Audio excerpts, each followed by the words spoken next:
오늘 하나님 말씀 제목은 영인에 대한 부활 섭리 두 번째 시간을 갖고자 합니다.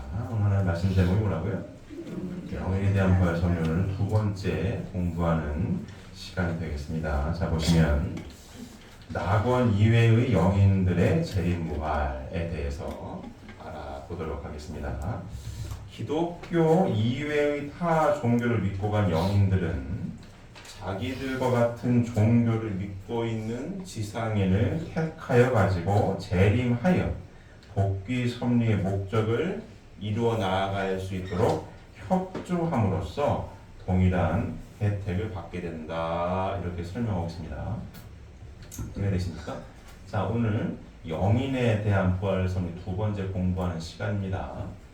낙원 이외의 영인들의 부활 섭리에 대해서 공부를 하려고 합니다. 지난 시간까지 기독교를 중심으로 알아봤죠. 오늘은 낙원 이외의 영인들의 부활 섭리를 재림부활을 보면 기독교 이외의 타 종교를 믿고 간 영인들은 자기들과 같은 종교를 믿고 있는 지상인을 택하여 가지고 재림하여 복귀 섭리의 목적을 이루어 나갈 수 있도록 협조함으로써 동일한 혜택을 받게 된다. 이렇게 설명하고 있습니다.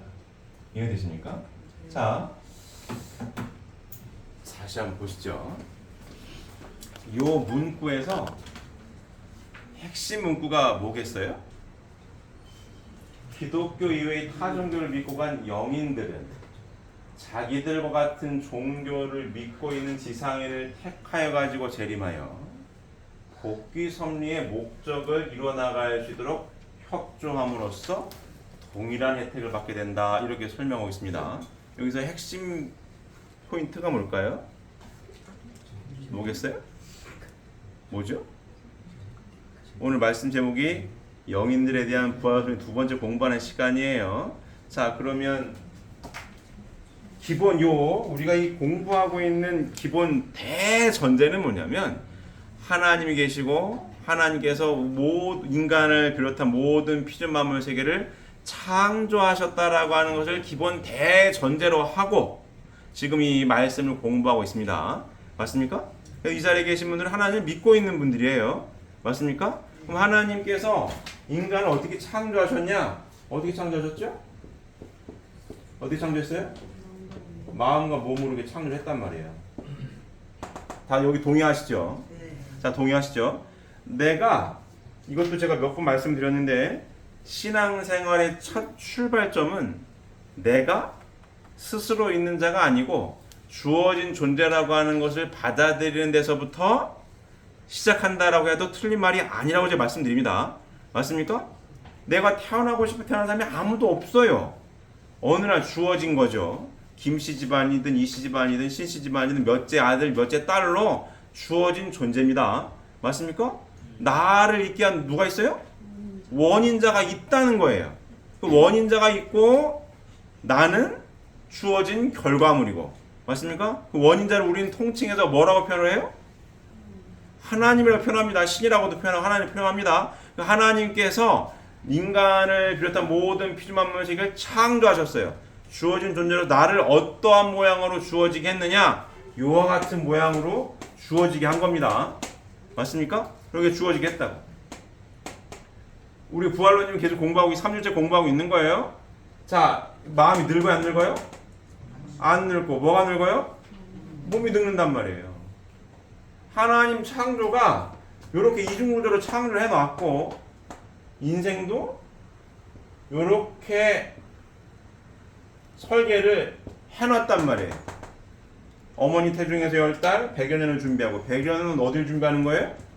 영원한 세계를 준비하는 요게 요렇게 인생으로 이렇게 만들어놨단 말이에요. 하나님 이렇게 맞습니까? 이렇게 있다고. 그러면 이 설명을 제가 쭉 했어요. 쭉 하고 다시 질문하는 거예요. 요걸 다시 한번 상기했습니다. 요거를 토대로 해서 요 문구를 보면은 뭐가 핵심이겠어요? 오늘 영인들에 대한 부활 섭리 두 번째 시간이고 기독교 이외의 종교를 믿고 간 영인들이 어떻게 부활할 거냐에 대한 공부를 하는 건데 지금 요걸 다시 한번 제가 상기시켰습니다. 요걸 다시 한번 들으시고 요 문구를 보게 되면 뭐가 핵심 단어겠습니까? 뭐가 핵심 단어죠? 크게 뭐가 핵심 단어죠? 우리 부목사님 뭐라고 그러나? 협조. 또 뭐가 핵심 단어일까요? 뭐가 핵심 단어죠? 우리 명진이? 재림. 또 우리 막내? 뭘까요? 우리 준고 권사님? 지상인. 같은 종교. 또 뭘까요? 핵심 포인트 뭐예요? 복귀 섭리죠. 복귀 섭리. 복귀 섭리의 뭐예요? 목적을 이루어 나갈 수 있도록 협조하는 거. 그게 핵심 포인트인 거예요. 왜? 이 모든 섭리는 누가 끌고 가시는 거죠? 하나님께서 끌고 가시는 거고, 다시 제가 많이 말씀드리지만 복귀 섭리가 뭐예요? 복귀 섭리가 뭐죠? 하나님의 창조 목적을 다시 찾아 세우려는 재창조 섭리. 정답입니다. 복귀 섭리보다 하나님의 창조 목적을 다시 찾아 세우시려는 재창조의 섭리인 거고, 우리는 스스로 있는 존재가 아니라 주어진 존재로서 하나님이 창조를 하셨고, 말씀을 주셨는데 타락을 해가지고 에덴 동산 밖으로 쫓겨났죠. 다시 하나님으로 돌아가는 섭리 아닙니까? 그 돌아가는 복귀 섭리 가운데에 이 모든 게 포함되어 있는 거예요, 지금. 맞습니까? 이렇게 이해를 이렇게 전체적인 틀을 이해하고 이 말씀을 봐야 이제 뭐라고 해야 되나, 요점 정리가 되는 거예요. 요 내용들이 이해되십니까? 자, 복귀 섭리가 하나님께서 창조하신 창조 목적을 다시 찾아 세우는 재창조의 섭리입니다. 자, 하나님 왜 창조하신 거예요? 기쁨을 누리시고자 창조하셨습니다. 기쁨을 드릴 수 있는 주인공이 누구라고요? 인간, 아들, 딸. 하나님 형상대로 사람을 창조하시되 남자와 여자를 창조하시고 3대 축복의 말씀을 주셨습니다. 3대 축복의 말씀을 이루었을 때에 하나님의 뭐가 이루어지는 거예요? 창조 목적이 이루어지는 거 아니겠습니까? 근데 창조 목적이 왜 안 이루어졌어요? 인간이 말씀을 안 들어서, 말씀을 잃어버려서 에덴 동산 밖으로 쫓겨났어요. 맞습니까? 쫓겨나는 아들, 딸들을 그냥 두고 보실 수가 없으니 아담 가정에서부터 뭐가 진행이 되는 거예요? 복귀 섭리가 진행이 되는 거 아니겠어요? 아담, 노아, 아브라함, 모세, 그 다음 누구예요? 예수님, 재림누리게 간단 말이에요. 이렇게. 요게 복귀 섭리고, 복귀 섭리가 뭐예요? 하나님 품 다시 쉬운 말로 돌아가는 거 아니에요? 하나님의 창조 목적을 다시 찾아 세우려는 재창조의 섭리인데, 하나님의 창조 목적을 이루었더라면 에덴 동산에 있어야 될 거 아니에요? 타락해서 쫓겨났고, 다시 하나님의 창조 목적을 다시 찾아 세우는 재창조 섭리, 복귀 섭리, 결국 하나님 품으로 돌아가는 거 아니에요? 이게 기본적인 섭리 사관입니다. 이해가 되셨죠? 이 섭리 사관 가운데에 오늘 뭘 공부하는 거예요? 기독교 이외의 종교를 믿고 간 영인들은 어떻게 부활하냐, 이거요. 어떻게 부활하냐. 자, 이 부활에 대한 개념. 자, 부활이 뭐예요? 다시 사는 거. 이 죽음과 삶에 대한 개념을 공부했죠. 통일교회에서 밝힌 요 재림주님이 밝힌 성약의 말씀을 공부해 보니, 이 부활에 다시 산다라는 이 죽음은 인간 육신의 목숨이 끊어진 죽음이 아니고, 그죠? 죽은 자는 죽은 자들라고 장사하라고 얘기한 거 아니겠습니까? 그 얘기 뭐예요? 여기서 이 죽은 자는 죽은 자들로 하여금 장사하고 살아있는 너는 나를 따르라는 거 아니에요? 여기 삶과 죽음의 기본적인 개념이 뭐예요? 선악과를 따먹어서 죽었다라고 하는 죽음에 대한 뜻이 뭐예요? 뭐죠? 그렇지. 하나님의 선주권을 떠나서 하나님의 악주권을 떨어진 상태. 그럼 여기서 다시 사는 부활은 뭐예요? 하나님의 선주권으로 돌아가는 과정적인 현상을 가리켜서 부활이라고 한다. 이게 이 성역의 말씀 가운데 부활을 우리가 공부하고 있는 겁니다. 맞습니까? 계속 공부하고 있는 가운데 오늘 요 두 번째 시간을 갖는 거예요. 영인에 대한 부활 중 두 번째 시간. 기독교 이외의 타 종교를 믿고 간 영인들은 자기들과 같은 종교를 믿고 있는 지상인을 택하여 재림하여 복귀 섭리의 목적을 이루어 나갈 수 있도록 협조함으로써 동일한 혜택을 받게 된다. 이렇게 설명하고 있습니다. 이 내용이 뭐예요? 이 내용이. 자, 2번 동그라미를 준비를 못 해가지고 3번 동그라미를 갔더니 천국을 쉬운 말을 못 갔어요? 2번 동그라미 다시 와야 된다는 거 아닙니까? 왜 그래요? 육신을 토로해서만 뭐가 성장할 수 있다? 영인체가 성장할 수가 있어요. 육신을 쓰고 있을 때, 2번 동그라미 있을 때 하나님의 이 진리 말씀을 접하지 못해서 속사람을 성장을 시키지 못했다는 거 아니에요. 그러니 육신을 벗어서 다시 와야 된다는 얘기 하는 거죠. 와서 육신 쓰고 있는 후손을 찾아와서 이 후손이 선약의 말씀을 들을 수 있도록 공부할 수 있도록 안내를 해서 이 후손들이 육신 쓰고 있을 때 이 말씀을 공부해서 실천할 때 요만큼씩 성장한다는 거 아니에요. 이게 기본적인 부활론의 기본적인 개념입니다. 이해가 되셨죠? 이해가 되셨죠? 이렇게 되어 있는 거예요. 자, 하나 더 복습을 하면 부활하려면 쉬운 말로 요 속사람이 성장하려면 두 가지 요소가 필요하다라고 했는데 두 가지 요소가 뭐죠? 생명 요소와 또 생소. 그렇죠. 생소가 뭐예요? 하나님의 말씀대로 살아가는 거. 생소란 내 영인체에 하나님이 거하실 수 있는 부분을 생심이라고 하고, 생심이 원하는 게 무엇인지 알려주는 게 뭐라고요? 말씀이고, 하나님의 말씀이고, 하나님의 말씀을 내가 깊이 깨닫고 살아야 생심 가운데에 하나님께서 거하실 수 있는 대로 살아야 하나님이 거하실 수 있는 거니까, 하나님이 내 생심 가운데 있을 때에 내가 뭘 받는다고요? 생소를 받는 거예요. 맞습니까? 근데 아담과 해와는 뭘 잃어버렸다고요? 말씀을 잃어버렸으니 내 속사람 안에 하나님이 거하실 수가 있어요, 없어요? 없었던 거라고. 맞습니까? 그러니 하나님으로부터 오는 생소를 받을 수가 없으니 언제? 지상에서. 그러니 내 영인체를 성장시킬 수가 없는 거고. 맞습니까? 없는 거고. 그래서 복귀 섭리 가운데에 아담 가정에서부터 어디까지요? 아브라함까지를 뭐라고 불렀다고요? 뭐라고 했대요? 부활 기대 섭리 시대. 요때까지가 뭐라고요? 부활 기대 섭리 시대. 이때가 뭐 하는 거예요? 부활할 수 있도록 준비하는 시대. 맞습니까? 이때는 뭐가 없어요? 말씀이 없고 제사 지냈잖아요.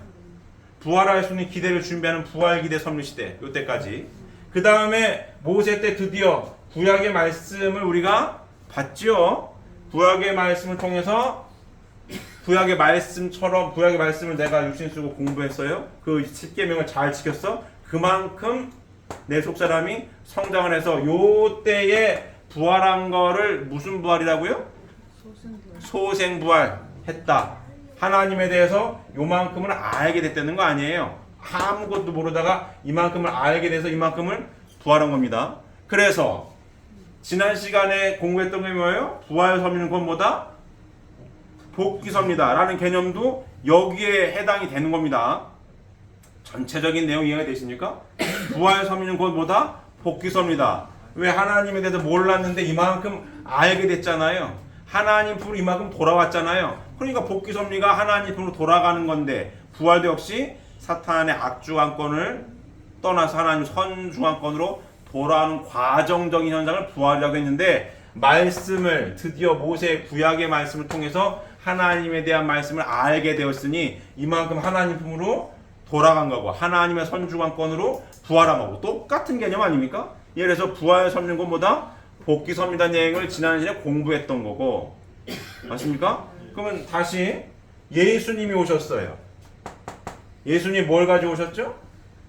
신약 복음의 말씀을 갖고 오셨단 말이에요. 그래서 요만큼을 더 하나님에 대해서 알게 됐어요. 그러면 요 시대에 살다가 영계간 3분 동그라미 있는 사람들은 다시 신약 시대에 와가지고 협조해가지고 신약 말씀을 공부하면 이만큼 뭐 한 거예요?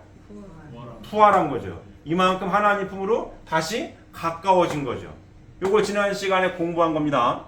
맞습니까? 자, 그럼 여기서 하나 더 짚고 넘어가야 될 것은 기본적으로 기독교도 이 복귀선의 기본 쭉 흐름을 보게 되면 좀 생뚱맞게 들릴 수 있겠지만 기독교는 결국 뭐예요? 이 말씀을 쭉 짚어봤을 때에 이단 논쟁을 끊임없이 했었던 종교입니다. 이 종교가. 맞습니까? 자, 구약의 말씀 열심히 믿었어요. 이 구약의 말씀이라서 이만큼 부활했어요. 수생부활했습니다. 예수님께서 신약의 복음의 말씀을 갖고 오셨어요. 이만큼 부활할 수 있는 기회가 열렸어요. 근데 이때 예수님 뭐라고 불렀어요? 이단이라고 불렀던 거예요. 하나님의 새로운 신약 복음의 말씀을 갖고 오신 예수님을 믿어야 안 믿어요? 안 믿었다고. 왜 안 믿어요? 듣도 보도 못한 말씀을 하니까. 근데 이 말씀을 알아야 뭐 할 수 있어요? 부활할 수 있거든. 하나님 앞으로 좀 더 나아갈 수 있거든. 근데 새로운 말씀을 갖고 왔을 때 이단 논쟁이 벌어졌던 거고. 맞습니까? 자, 기독교 역사를 쭉 보더라도 예수님이 십자가에 부활하신 후 돌아가신 다음에 3일 만에 부활하셔가지고 기독교를 크게 세계 4대 종교로 정말로 컸죠. 키웠단 말이에요. 근데 뭐가 있죠? 뭐가 벌어졌죠? 중세시대 지나면서 뭘 하죠? 종교개혁을 합니다. 종교개혁을 해요. 종교개혁 대표적으로 누가 있죠? 마틴 루터.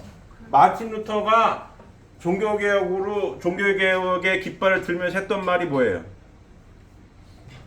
오직 성경으로 돌아가자. 이 얘기를 했단 말이에요. 오직 성경으로만. 종교개혁을 했었던 가장 큰 이유는 면죄부 팔아먹고 막 하니까 왜 종교개혁이 이루어졌느냐? 교회가 중심이 되니까 종교개혁이 이루어졌다라고 보면은 맞습니다. 간단하게 보면. 뭐가 빠졌어요? 말씀이 빠지고 뭐가 중심이 됐어요? 교회가 중심이 되니까 종교개혁이 이루어진 겁니다. 오직 성경으로만 다시 돌아가자. 이게 종교개혁의 기본 개념이에요. 성경으로 보고 열심히 해야지 왜 이 얘기를 더 많이 하냐. 왜 면죄부를 팔어. 성경에 면죄부 팔라는 얘기 어딨어. 이런 거거든요. 이 당시만 해도 성경을 오직 신부님들만 읽게 돼 있었어요. 여기 일반 신도들은 못 읽어 성경을. 근데 종교개혁을 하면서 성경이 보급화되는 거죠. 결국 뭐예요? 말씀을 제대로 깨우치고 말씀대로 살아야지. 말씀을 잃어버리니까 뭐예요? 신앙생활 하는 게 산으로 가. 면죄부를 팔어. 마녀 사냥을 했었고 정치화돼가지고 오직 성경으로만 돌아가자. 말씀을 다시 찾아야 된다. 이런 거였거든요. 맞습니까? 그러면은 뭐죠? 로마 카톨릭에서 봤을 때의 종교개혁은 뭐예요? 이단이야, 이단. 잘 생각을 해봐야 됩니다. 카톨릭에서 보면 기독교 뭐가 되는 거예요? 개신교는 이단이 되는 겁니다. 자, 개신교가 돼가지고 여러 종파가 생겼습니다. 장로교회, 감리교회, 성결교회, 뭐 순복음교 많아. 처음에 새롭게 종파가 나오면 뭐라고 불렀어요? 다 이단인 거예요. 뭐에 대한 게 차이가 나는 거죠? 순복음교회, 뭐 장로교회, 성결교회, 침례교회 뭐가 달라지는 거예요? 말씀에 대한 뭐가 달라지는 거예요? 해석이 달라진 거지.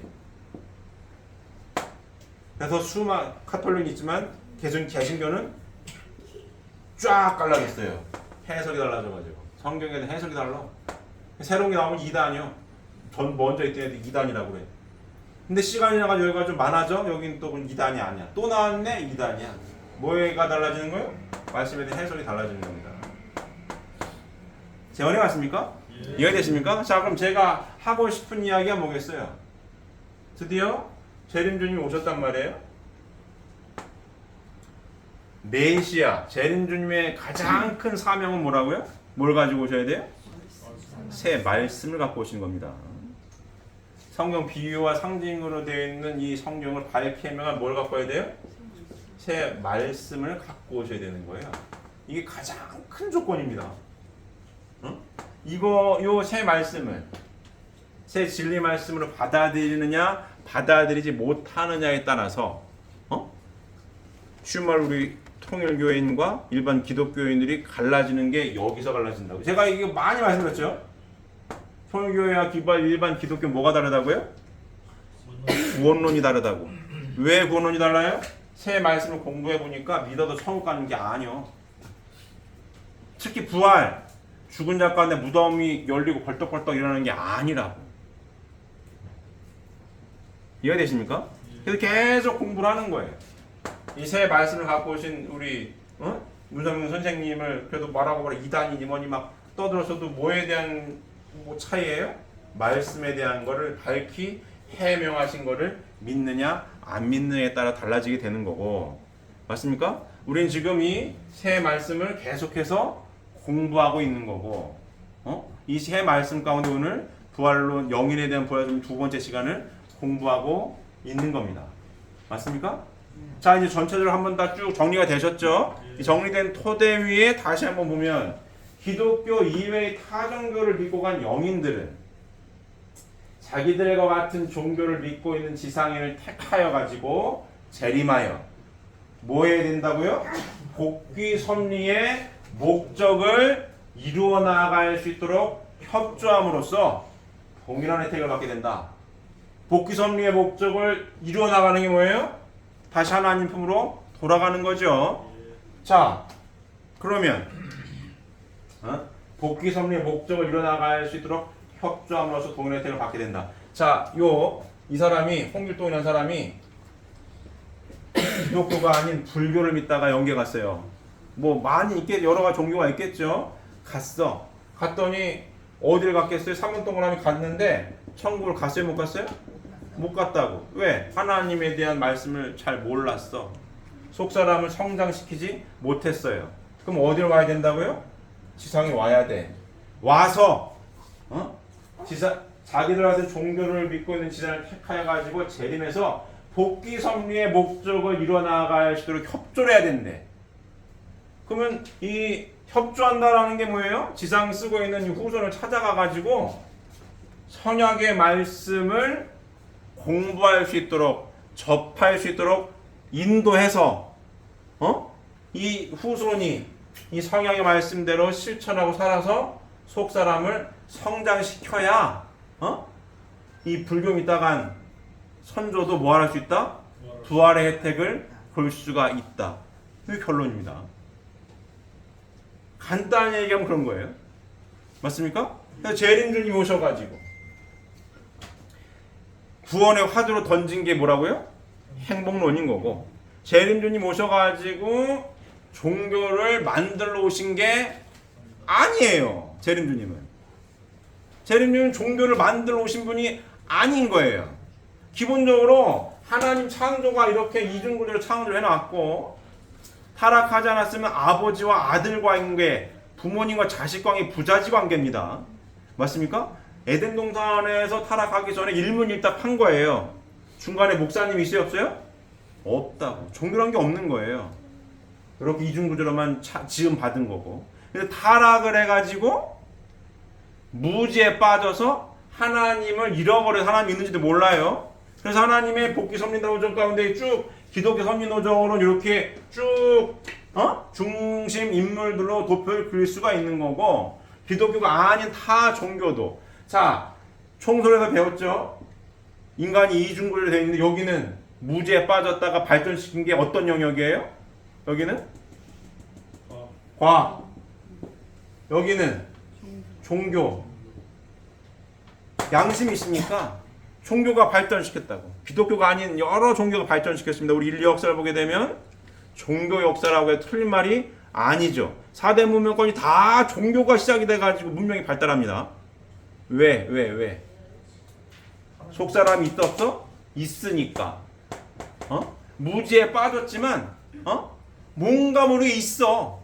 그러니까 하늘 앞에 뭐래요? 동서고금 막론하고 다 뭐래요? 제사를 지내는 거예요. 하늘 앞에 제사를 다 지내. 보이진 않아. 하지만 있는 것 같아. 왜? 창조가 이렇게 되어 있으니까. 제사를 계속 제사를 지냈다고. 영성을 계속 발전시켜 나온 게 종교 역사가 인류 역사이기도 합니다. 그래서 하나님이 있구나, 신이 있구나라는 것을 까먹지 않겠어요. 까먹지 않게 하면서 과학도 계속 발전해 나옵니다. 근데 결국 종교와 과학은 만나야 뭘 이룰 수 있다고요? 행복을 이룰 수 있다는 거 아니에요. 따로따로 떨어져가지고 행복을 이룰 수가 없다라고 하는 거고, 만나서 행복을 이룰 수 있다라고 이야기를 하고 있는 거고. 그래서 행복을 이룰 수 있는 새 진리 말씀을 갖고 오시는 분이 누구예요? 재림주님인 거고, 재림주님이 구원의 화두를 던진 게 행복론인 거고, 맞습니까? 그래서 재림주님은 수많은 종교 가운데 하나를 만들어 오신 분이 아니고, 좀 더 쉽게 얘기하면 수많은 종교를 어떻게 하시려고 온 거예요? 한마디로 통폐합하려고, 통일하려고, 하나로 묶으려고 오신 분이 재림주님인 거예요. 종교라고 하는 거를 쉬운 말로 없애려고, 좀 표현이 과격하게 들릴 수 있겠지만 종교가 없어져야 되는 거야. 하나님의 복귀된 에덴 동산으로 갔을 때의 삶은 하나님과 아들딸의 1대1의 부자지 관계를 만들어 오신 분, 그분이 재림주님인 겁니다. 맞습니까? 이게 재림주님의 섭리 노정인 거예요. 그래서 재림주님의 삶을 보게 되면 통일교회를 만들려고 하는 마음이 있었어요? 없었어요? 없었다. 통일교회를 만들고 싶지 않았어요. 만들면 안 돼. 준비된 기독교 기반이 재림주님으로 받아들였을 때 그냥 그 기독교 기반에서 전 세계가 쭉 퍼져나가길 바랬단 말입니다. 맞습니까? 그래서 안 만들었어요. 근데 안 받아들이니까 결국은 통일교회를 만들죠. 근데 제가 이것도 몇 번 말씀을 드렸는데, 통일교회 공식 명칭이 통일교회가 아니죠. 뭐예요? 세계 기독교 통일 신령 협회. 세계 기독교를 통일시키는 신령한 협회, 신령한 모임, 이런 뜻이에요. 기독교가 말씀에 대한 해설이 달라져 가지고 수십 개, 수백 개로 갈라져 있으니까 세계 기독교를 통일시킬 수 있는 하나의 협회를 가지고 교회는 아니죠. 타이틀을 붙인 거고, 때가 돼서, 이제 기독교도 초월하는 때가 돼서 명칭을 뭐로 바꾸죠? 세계 평화, 통일, 가정연합으로 바꾸는 거예요. 기독교만 통일하는 게 아니고 세계 평화, 전 세계의 평화를 이룰 수 있는 세계 평화, 통일, 뭘 만들어요? 가정연합. 세계 평화를 이룰 수 있는 기본적인 단위가 뭐라는 거예요, 지금? 가정이라는 겁니다. 재림님 밝힌 공식 명칭인 거예요. 섭리를 쭉 보면은 여기에서 에덴 동산으로 돌아갔을 때의 천국의 기본 단위를 해서 뭐라는 거예요? 가정이라는 거 아니에요. 완성 부활할 수 있는 기본적인 토대는 어디예요? 가정이라는 거 아니에요. 인간이 남자든 여자든 행복하게 삶을 누릴 수 있는 기본적인 공간이 어디예요? 가정이라는 거예요. 진리 말씀을 다 펼치려고 종합한 결과물이 뭐예요? 천국의 기본 단위가 뭐라고요? 가정이라는 거예요. 그러니까 종교를 뛰어넘을 수 있어. 세계 평화를 이룰 수 있어. 세계 평화, 통일 뭐예요? 가정연합. 구원의 화두를 던진 것도 행복이고, 행복한 삶을 이룰 수 있는 기본적인 토대는 혼자 살 수 있다 없다? 없는 거고, 행복한 삶을 살 수 있는 기본 토대는 가정인 거고, 이 여러 가지 복잡하고 나라끼리 싸우고 이 복잡한 쉬운 말로 이 갈등이 넘친 이 시장 지옥을 지상 천국으로 바꿔 나갈 수 있는 기본 토대는 뭐더라? 가정이더라 이거야. 이렇게 맞습니까? 그리고 이 시대 열어주시면서 재림주님 뭐라고 얘기하는 거예요? 기도하는 것도, 기도하는 것도 어떻게 하라고요? 내 이름으로 해라. 축복받은 축복가정이라면 어디에 있는 거예요? 조건적으로라도 복귀된 에덴 동산에 살고 있는 거니, 완성 부활을 했으니, 왜? 축복받을 때 하나님 말씀대로 살겠다고 맹세하신 거 아닙니까?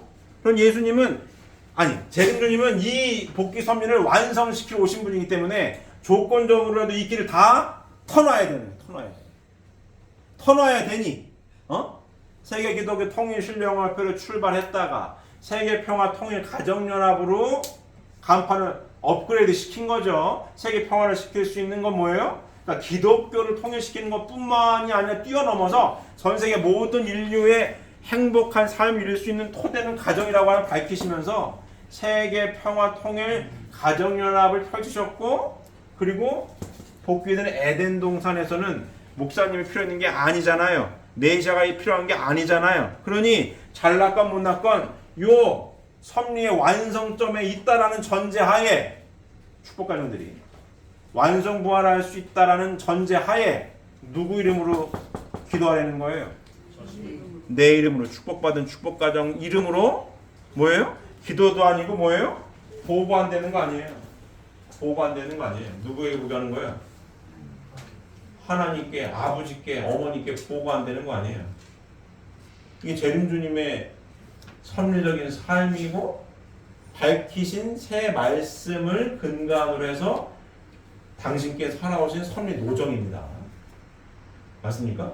그러니까 재림주님께서 철저하게 새 진리의 말씀을 펼치셨고 새 진리의 말씀대로 섭리적인 삶을 철저하게 지키며 생활하셨다라고 보시면 맞습니다. 이해가 되시죠? 그래서 기독교 이외의 타 종교를 믿고 간 영인들은 자기들과 같은 종교를 믿고 있는 지상인을 택하여 가지고 재림해서 복귀 섭리의 목적을 이뤄나갈 수 있도록 협조함으로써 성역의 말씀을 듣고 공부할 수 있도록 협조함으로써 그들한테 부활할 수 있다.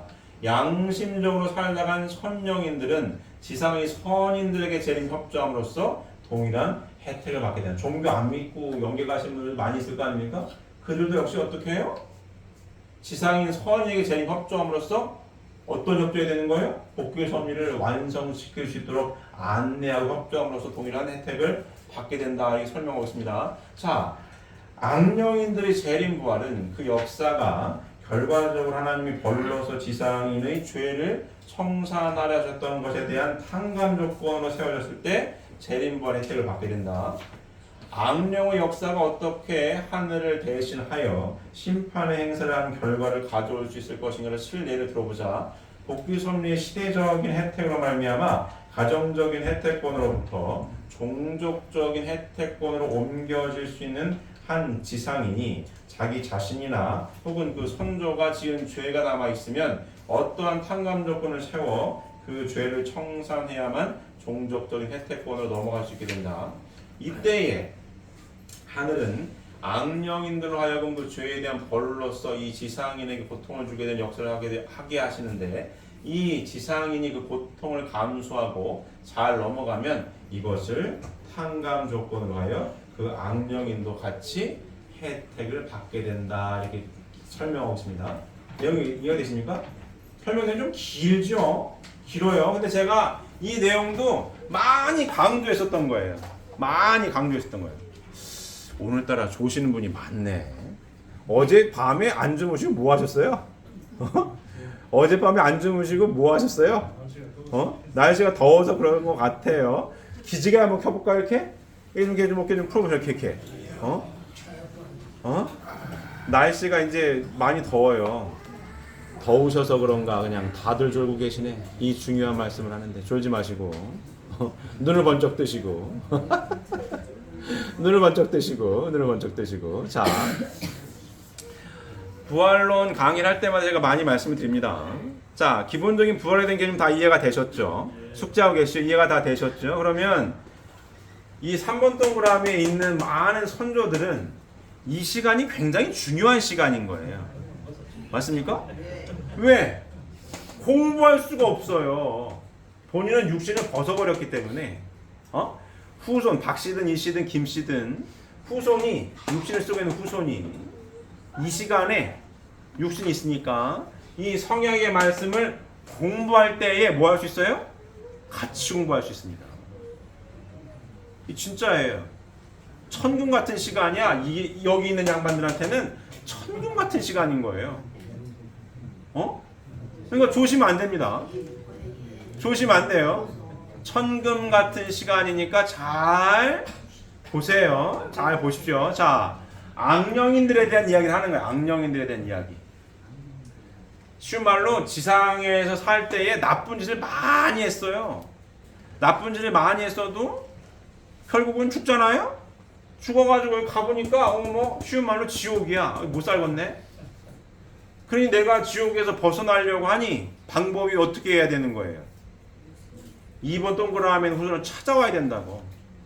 맞습니까? 찾아와가지고 뭘 해야 되는 거예요? 여기 보면 심판을 하늘은 악령인들로 알고 그 죄에 대한 벌로서 지상인의 고통을 주게 한 역사를 하게 하시는데 이 지상인이 고통을 감수하고 잘 넘어가면 이것을 탕감 조건으로 하여 그 악령인도 같이 혜택을 받게 된다 이렇게 돼 있단 말이에요. 이거를 좀 더 간단히 얘기하면 뭐예요? 간단히 얘기하면 제가 그랬죠? 도둑질하다가 죽은 귀신은 뭘 시킨다고요? 도둑질 시킨다고.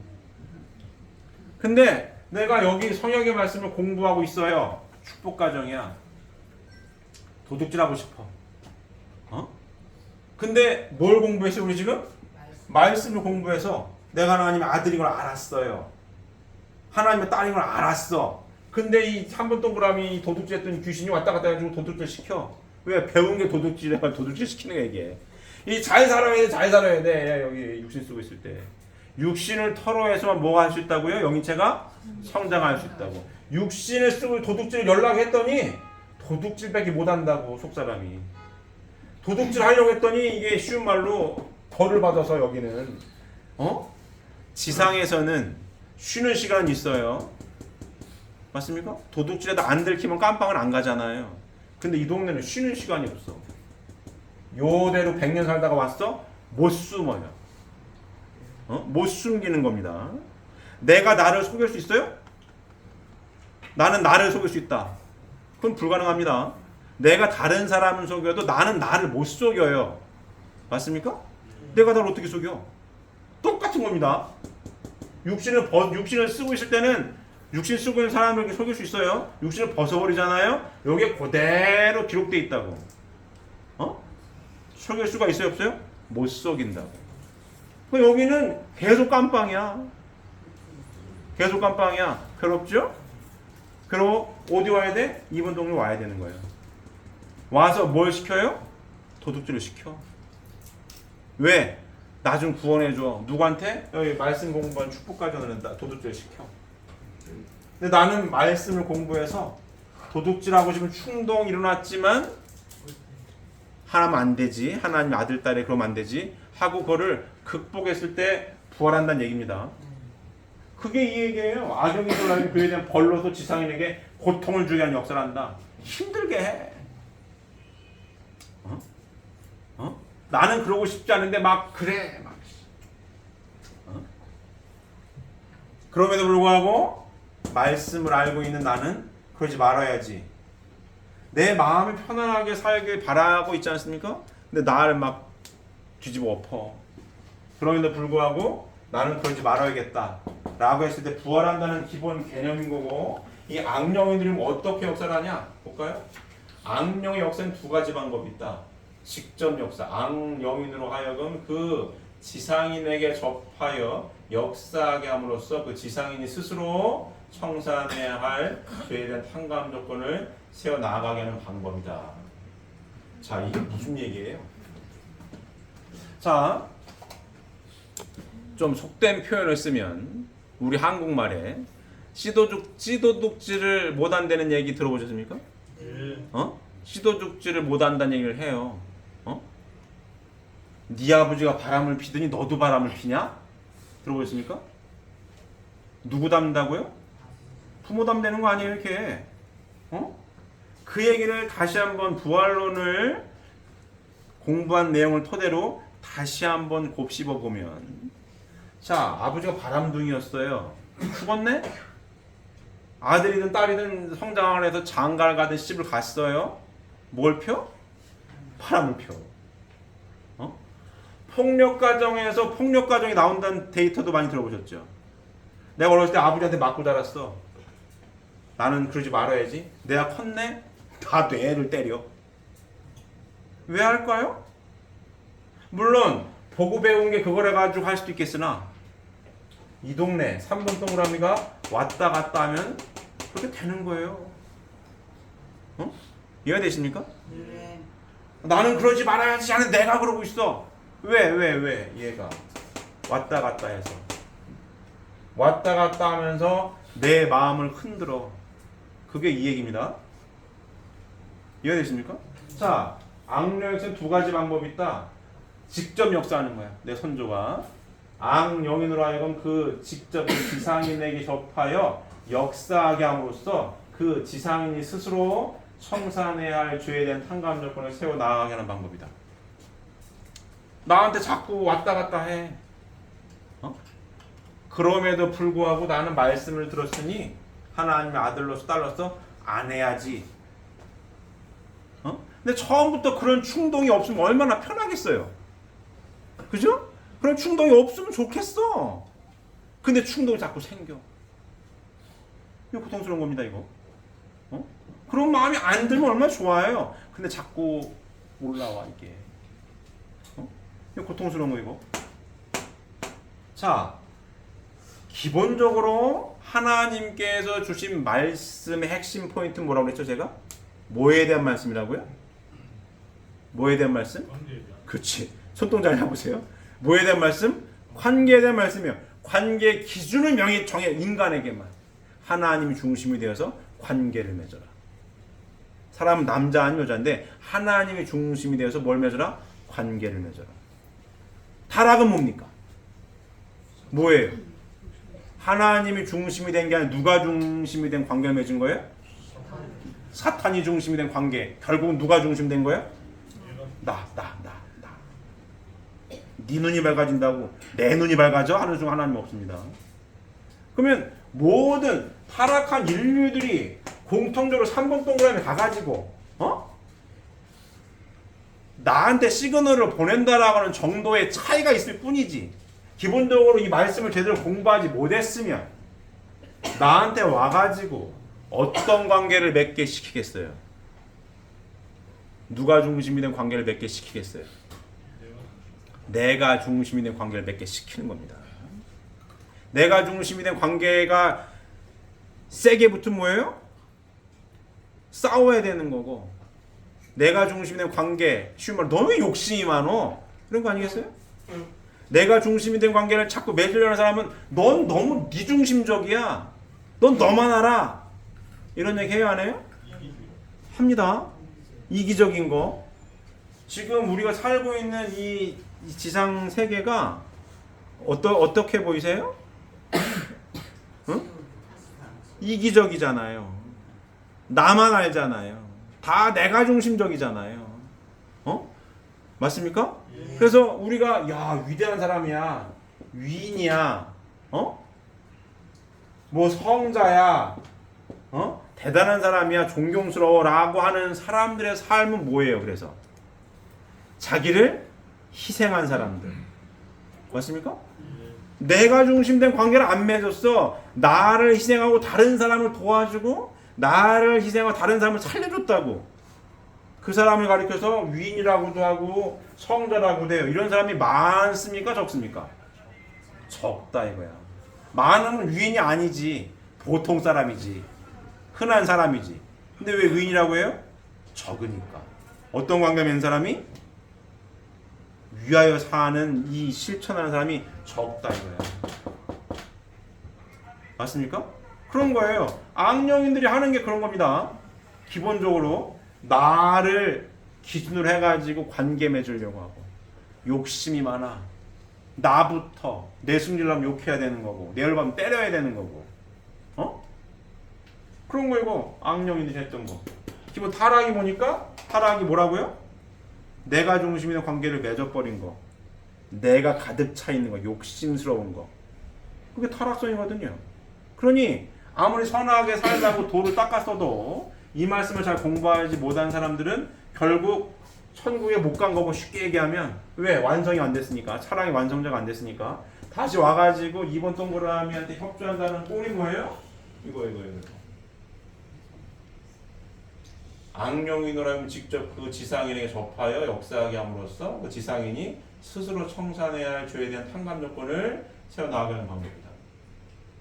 자꾸 연례 속상하면 욕하고 때리고 싸우고 내가 먼저지 무슨 뭐 이런 거. 그럼에도 불구하고 말씀을 공부하는 사람은 그거를 어떻게 해요? 나를 비워서 극복하고 뭐 어떤 삶을 살라고? 재림주님 성향 말씀에 한마디로 함축하면 뭐라고요? 위하여 살라 아니에요. 이게 이 말씀의 핵심이 이거예요. 위하여 살아라. 나를 비워서 뭐해라? 하나님이 중심의 관계를 맺어라. 위하여 살아라. 그게 핵심인 거예요. 근데 이 공부를 잘 못했어.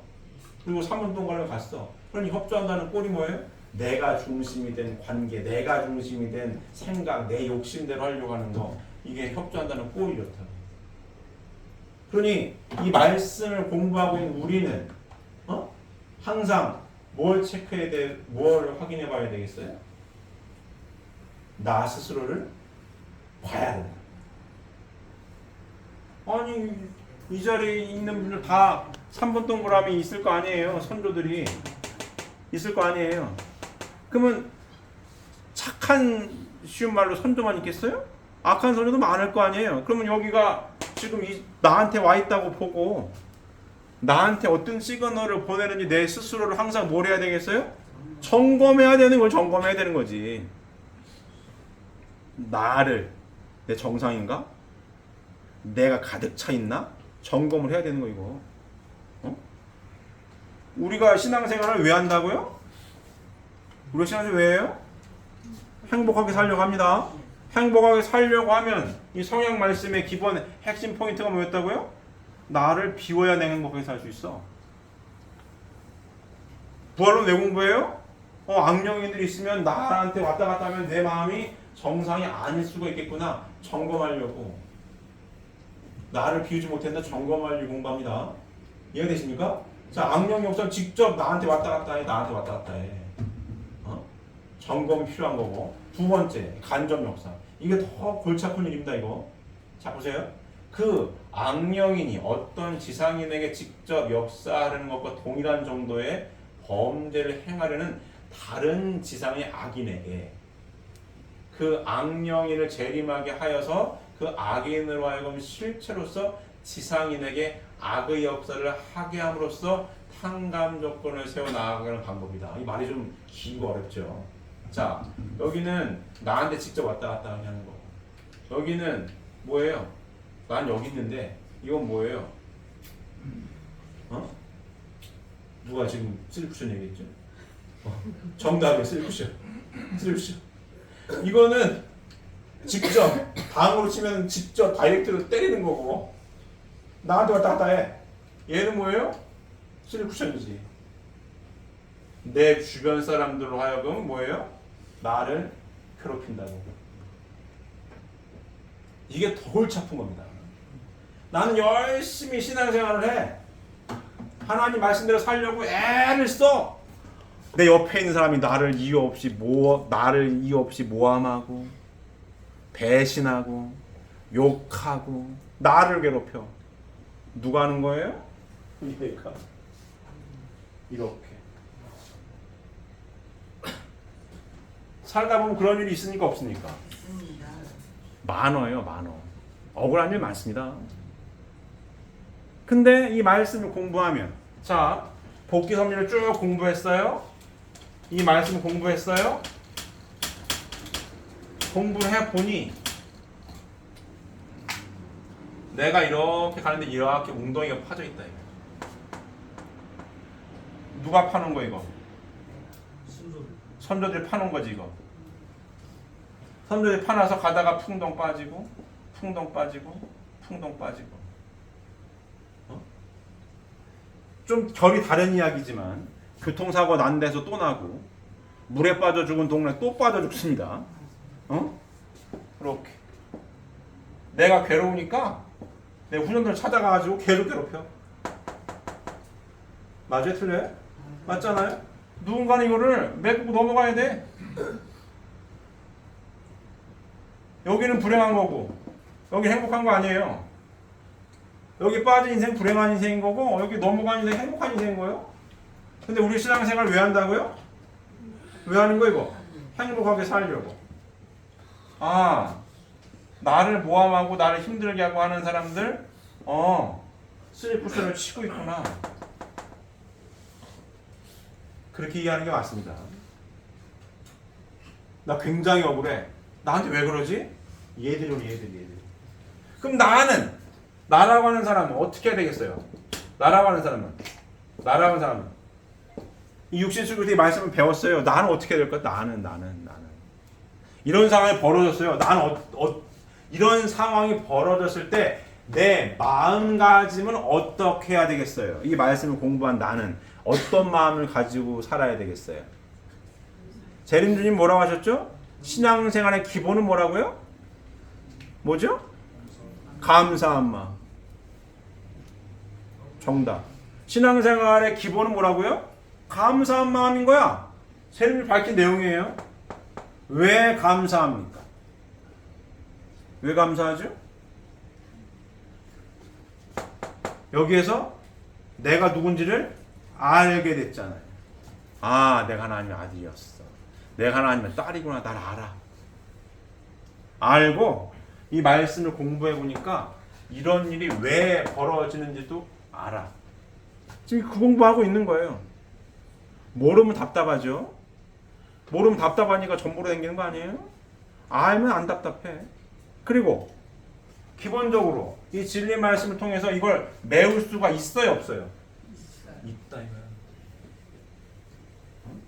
공을 쌓아가지고 메울 수가 있다. 그러니 뭐예요? 기본 내 마음가짐의 기본 자세는 뭐예요? 감사. 이 말씀을 알게 되어서 내가 누군지 알게 되었고 이걸 어떻게 극복하는지를 알게 됐다. 그러니까 하면 돼요, 안 돼요? 하면 돼. 극복을 할 수 있는 거예요. 그러니 감사하지. 그래서 이것도 제가 많이 말씀드렸습니다. 삶이라고 하는 게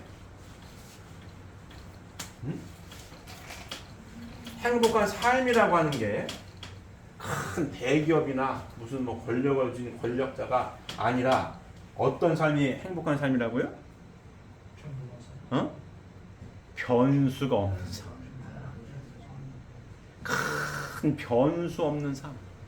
자, 아무리 이렇게 웅덩이에 빠져도 이 말씀을 공부하고 살아가고 있는 축복 가정들의 삶은 하나님 중심하고 사위기들을 이뤄서 축복을 받았습니다. 이렇게 쓰리 쿠션을 때려 나를 골치 아프게 하든 나한테 왔다 갔다 하게 하든 이 말씀을 생명시하여서 살아가고 있는 축복 가정들의 삶은 내가 깨닫고 감사한 마음이 변함이 없고 말씀대로 실천할 때에 한꺼번에 점프해가지고 메우는 거는 안 되겠지만 시간은 걸려요, 안 걸려요?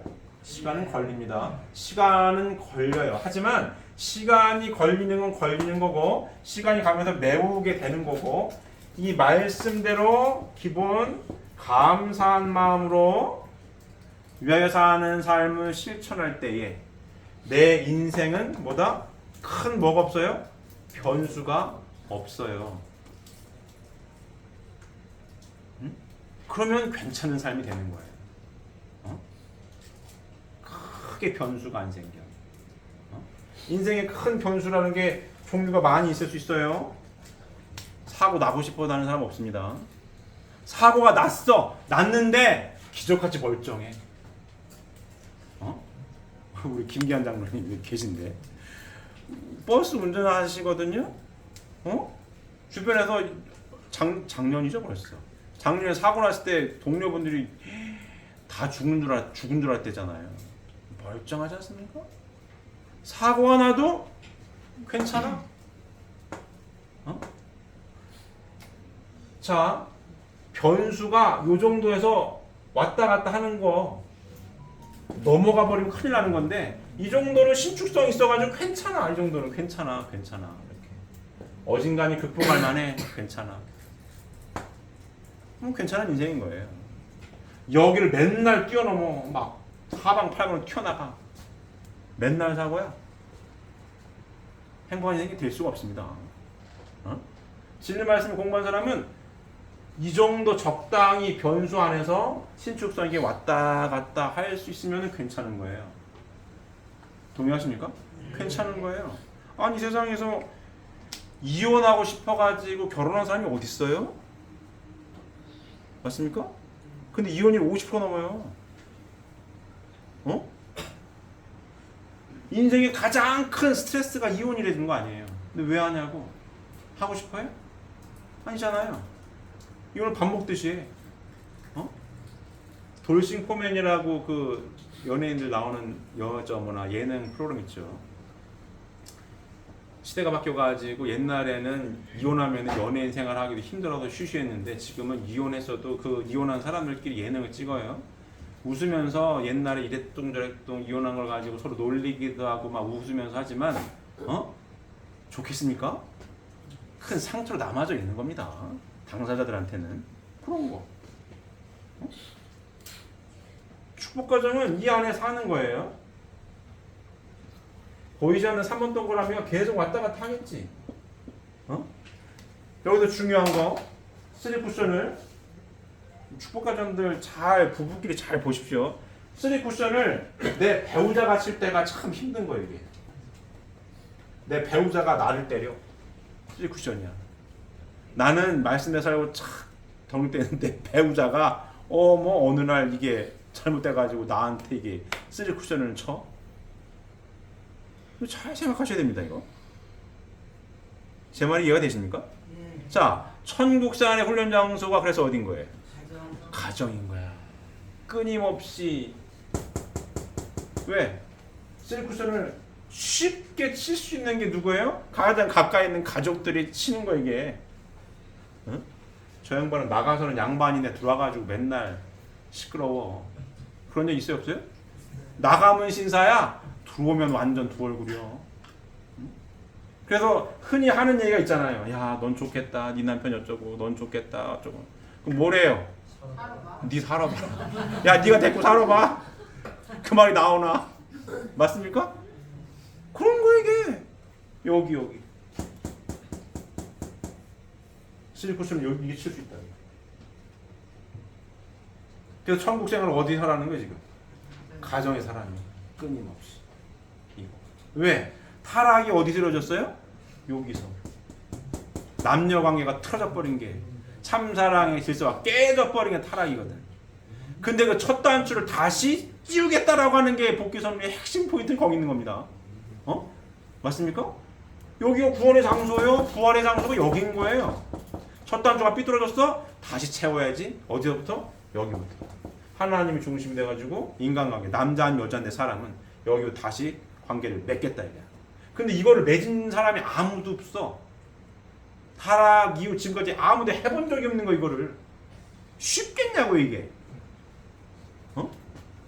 4대 성인의 부부가 없다는 거 아니야. 다 혼자지. 그만큼 어려운 겁니다 이거. 근데 서두에 얘기한 것처럼 인간은 주어진 존재이기 때문에 혼자서는 절대로 행복할 수가 없고. 맞습니까? 혼자서는 내 속사람을 완성시킬 수가 없어요. 그런 게 어디 있어요? 아니 창을 이렇게 해놓으면 어떡해. 혼자서는 뭐예요? 속사람을 완성시킬 수가 없어. 왜? 속사람 완성시키는 건 뭐라고요? 하나님의 근본 속성이 뭐라고요? 참사랑이 하나님입니다. 하나님의 형상대로 사람을 창조하시되 남자와 여자를 창조해놓고 하나님이 중심이 되어서 사랑을 주고받으라고 축복해 주신 거 이거. 그래 행복하게 살 수 있고 행복하게 사는 모습을 부모 대신 하나님 보고 기쁘시다고. 이게 주어진 우리의 삶이에요. 이거 벗어날 수가 없는 거야. 맞습니까? 못 벗어나 이거. 그러니 내가 주어진 존재로서 하나님이 매뉴얼을 정해놨단 말이에요. 내가 지상에서 뭐예요? 속사람을 완성시키는 핵심 포인트는 참사랑의 실천을 통해서 참사랑이 완성되는 건데 혼자 어떻게 사랑을 하냐고. 안 된다고. 이 사랑의 완성자가 되려니 뭐예요? 위하여 사는 삶, 참사랑을 실천해야 된다 이거야. 근데 6,000년 동안 나라고 하는 걸 가지고 괴롭혔는데 이거를 하는 게 쉽겠냐고.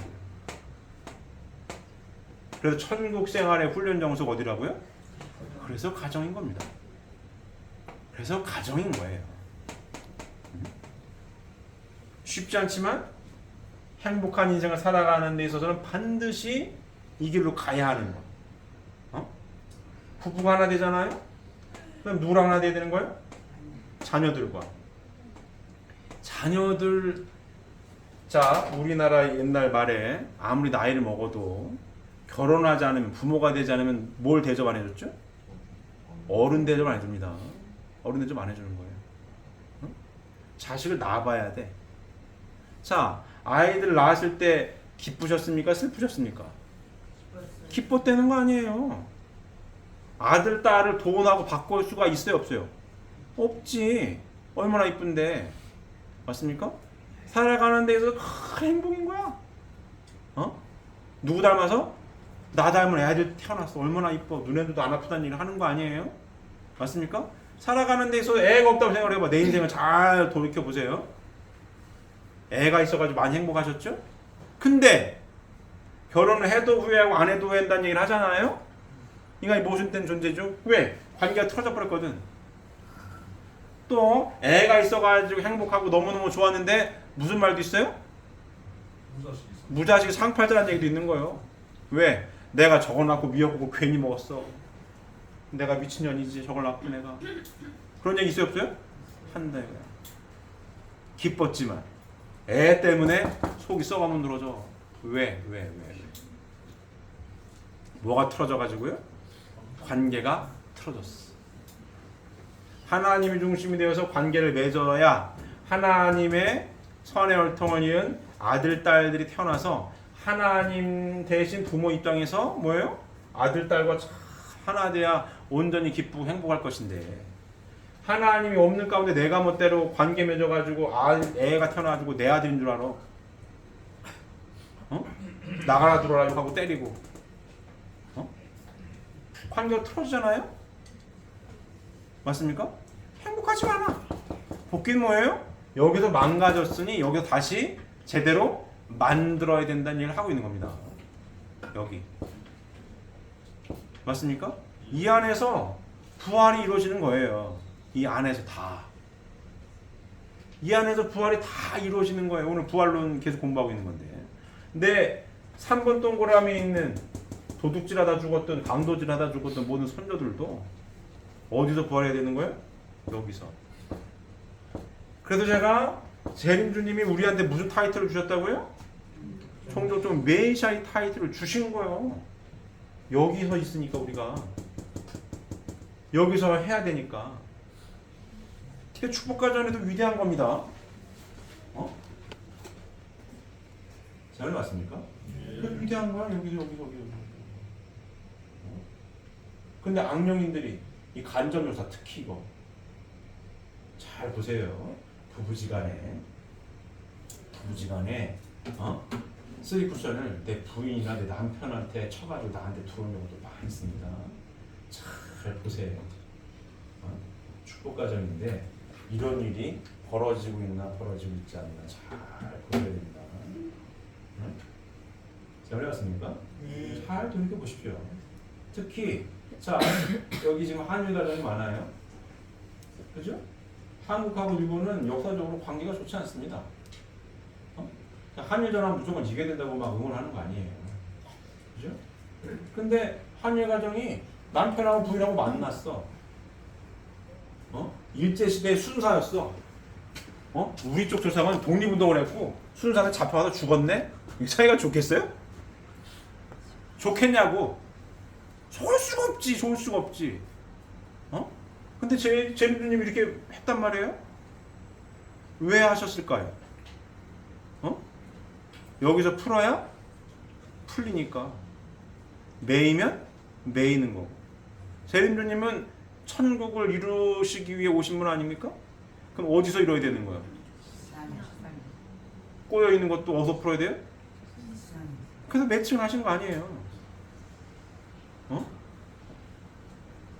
가능한 얘기입니까? 불가능한 얘기입니까? 가능한 얘기예요. 뭘 가지고 가능한 거예요? 말씀 가지고 살 때 가능한 거예요. 그러니 특히 국제가정들은 착각을 하시면 안 되는 게 뭐냐면 말씀이 기준이지 문화는 기준이 될 수가 없어요. 한국에 왔으면 한국법을 따르라 말 같지도 않은 소리 하는 거예요. 제가 이거 몇 번 말씀드렸습니다. 재림준이 일본에 왔으면 우리 일본말을 배울 판이야. 맞습니까? 아까 도표 그렸죠 제가. 재림준이 뭘 갖고 오시는 분이라고요? 말씀을 갖고 오시는 분이라고. 근데 재림준이 한국분으로 오셔가지고 하나님에 대한 비밀에 대한 이 모든 섭리의 말씀을 한국말로 하셔. 한국말로 하나님에 대한 설명을 하셨단 말이에요. 말이라고 하는 거는 그 문화 가운데 형성이 되는 거 아닙니까? 그래서 한국 문화를 배우고 이해해야 될 필요는 당연히 있죠. 왜? 하나님에 대한 말씀을 한국말로 했기 때문에 한국 문화를 바탕으로 해서 하나님을 설명했기 때문에 공부하고 배우라는 거지. 한국 문화가 100% 옳다라는 건 아닙니다. 말씀이 제일 중요한 거지. 그럼 말씀을 중심으로 일본 부인이든 일본 남편이든 말씀이 중심이 되어서 만나야 되는 거예요. 이 중요한 겁니다. 문화가 앞선다? 안 되는 거예요. 그것도 내 문화잖아. 난 편하잖아. 한국 사람이 한국 사는 게 편하지. 안 그래요? 일본 사람 일본 가서 사는 게 편해. 그럼 일본 왔으니까 네가 나한테 맞춰라? 그건 안 되지. 한국에 왔으니까 한국에 맞춰라? 그것도 안 되는 거예요. 말씀에 맞춰야지. 말씀에. 제 말이 맞습니까? 말씀에 맞춰야 되는 거예요. 그래서 축복받은 축복가정이라면 부부 사이의 대화가 말씀이 중심이 되어서 대화할 수 있어야 되는 거예요. 수작용할 수 있어야 됩니다. 그래야 문제를 해결해요. 내 감정이 앞서가지고 대화하는 게 아니고. 내 말 좀 들어봐. 저 드라마나 영화 이런 멘트 많이 나옵니다. 내 말 좀 들어봐. 아니 내 말부터 들어봐. 아니 넌 왜 내 말을 안 듣니? 내 말부터 들어보라고. 그런 멘트 있어요 없어요? 싸우다 보면 그런 얘기를 해요. 내 말을 들어보라는 게 아니고 하나님이 중심이 돼서 하나님 말씀을 할 수 있어야 됩니다. 누구한테? 내 부인한테, 내 남편한테. 하나님 말씀을 들을 수 있는 준비가 돼 있어야 되는 거예요. 감정적인 게 먼저 앞서면 안 되고 그래야 뭐가 돼요? 수수작용이 됩니다. 그러면 부부 사이에 싸울 일이 없어요. 제 얘기도 많이 했죠? 일반 결혼과 통일교의 축복 결혼이 다른 이유는 뭐냐면 가치관을 공유한 사람들끼리 만나는 거라고. 세상은 내가 마음에 드는 여자 남자 맞은 거고 만난 거고 축복은 가치관을 공유한 아들 딸들이 만난 겁니다. 내 마음에 들고 안 들고는 나중 문제야. 1번이 될 수 없다고. 가치관, 하나님 말씀을 삶의 공통된 가치관을 인정한 남자와 여자가 만난 게 축복 결혼입니다. 문제가 벌어져 당연히 살다 보면 당연히 안 맞지. 트러블 있어요? 뭐 어디서 만나는 거예요? 말씀 안에서. 그렇게 살겠다라고 다짐하신 분들이 축복 가정입니다.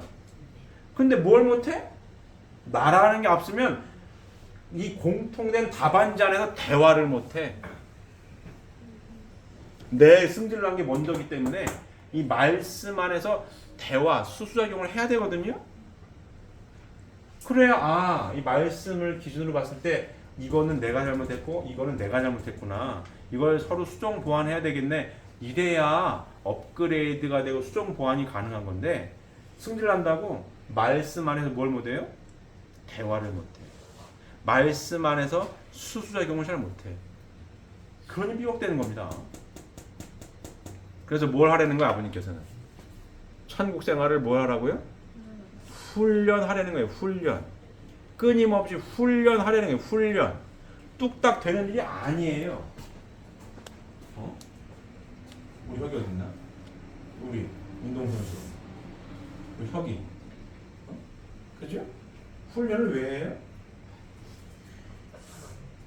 잘하려고. 쉬우면 훈련해요? 어려우니까 훈련하는 거예요. 어려우니까. 운동선수, 선수 출신들이 끊임없이 뭘 하고 있어요? 훈련하는 거 아니에요. 훈련을 해. 쉬운 거 훈련하겠어요? 어려운 거 하는 거야. 어려운 거. 그냥 천국 생활의 훈련 장소라고 해가지고 그렇게 천국 생활의 훈련 장소는 가정이라고 하셨으니까 그냥 천국 생활 훈련 열심히 해야겠다 이렇게 쉽고 단순하게 생각하실 게 아니라 훈련할 정도로 뭐다?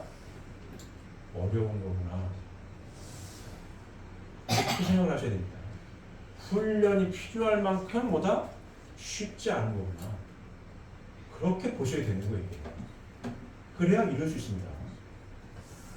혁이 이거 어디 갔어? 무슨 말인지 알겠죠? 운동선수 출신이니까 더 많이 알 거예요.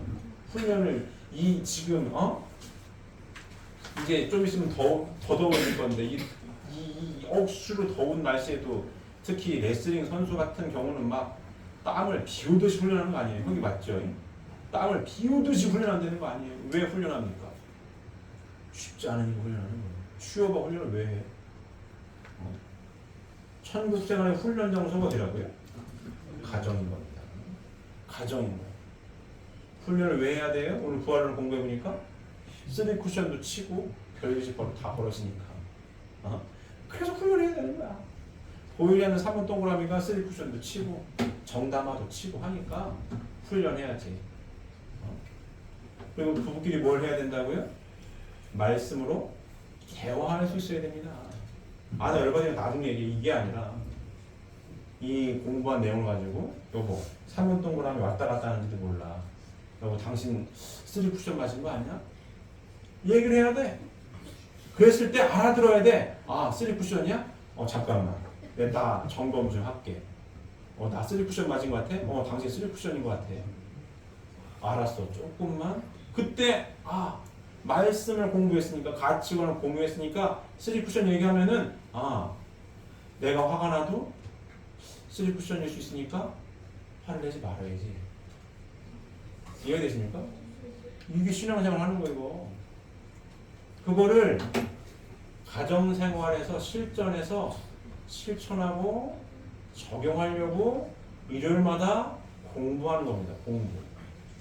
맞습니까? 예. 그런 거예요. 성장하는 이 세상 아들, 딸들 잘 듣고 있어요? 우리 잘 듣고 있어요? 우리 금다? 우리 수 잘 듣고 있어요? 엄마 아빠하고도 뭘 할 수 있어야 되겠어 그러면은 가정 안에서는 엄마 아빠하고도 말씀을 기준으로 뭐 할 수 있어야 돼요? 대화할 수 있어야 된다고. 대화할 수 있어야 된다고. 엄마 아빠하고도. 엄마는 엄마 아무것도 몰라. 좀 삐지지 말고 뭘 해야 돼? 뭘 할 수 있어야 돼? 대화할 수 있어야 됩니다. 가정에서 부모자식 간에. 그게 잘 이루어져야 돼. 그리고 엄마 아빠가 아무래도 너한테 3 쿠션 간 것 같아. 그거 알아들어야 돼.